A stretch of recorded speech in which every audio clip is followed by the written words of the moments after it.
Ma'am Filta, you're so gorgeous and beautiful. Enjoy your stay in the Philippines and take care po dyan, madam. God bless you. Ako, thank you very much po, Mr. Buliman. Alam niyo po, speaking of gorgeous and beautiful, dito sa SM Mega Mall, ang dami ko nakita mga kabataan na talagang sobrang gaganda nila. Alam mo yung, you will say, we have an upgrade of our Filipino bloodline siguro. Yung DNA natin, paganda ng paganda. Kasi, syempre, we can compare from our generation. I'm born in the 1980s, ano? And now we are in 2023.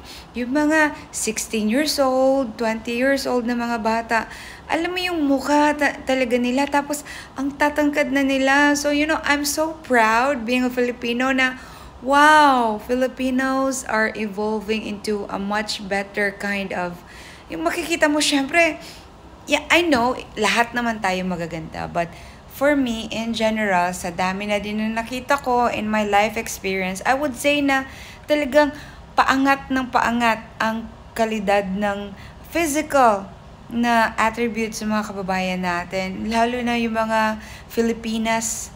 Grabe, I'm so inspired and happy to see younger Filipinas here at Manila. Lalo na, syempre, nasa SM Mega Mall ako everyday. So, nakikita ko talaga iba't ibang beauty na nakakatuwa talaga tingnan.